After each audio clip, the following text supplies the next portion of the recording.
BBA, BCA, BCom computer కోర్సులో 100% placement లభించే ఏకైక డిగ్రీ కాలేజ్ కూకట్పల్లిలోని ఐక్రియేట్ డిగ్రీ కాలేజ్. నమస్తే, వెల్కమ్ టు సుమన్ టీవీ. మాజీ మంత్రి కొడాలి నానికి ఎదురుదెబ్బ తగిలింది. గుడివాడలో వైసీపీ కార్యాలయాన్ని శరత్ థియేటర్ యాజమాన్యం ఖాళీ చేయించింది. గత 5 ఏళ్లుగా అధికారాన్ని అడ్డుపెట్టుకుని శరత్ థియేటర్ను కొడాలి నాని ఆక్రమించుకుని వైసీపీ కార్యాలయంగా మార్చుకున్నారని యాజమాన్యం ఆరోపణలు చేసింది. వైసీపీ ఆఫీస్ ఖాళీ చేయించి థియేటర్లోని వైసీపీ ఫ్లెక్సీలు, కొడాలి నాని ఫోటోలు తొలగించింది.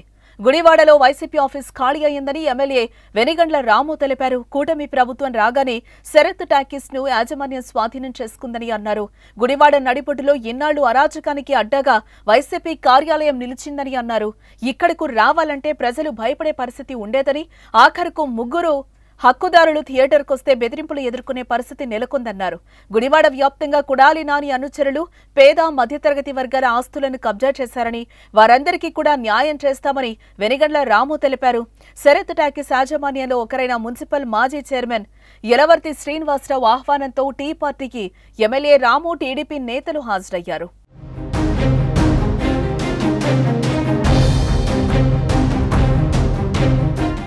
సుమన్ టీవీలో మీ పర్సనల్ అండ్ బిజినెస్ ప్రమోషన్స్ కోసం కింది నెంబర్కి కాంటాక్ట్ చేయండి.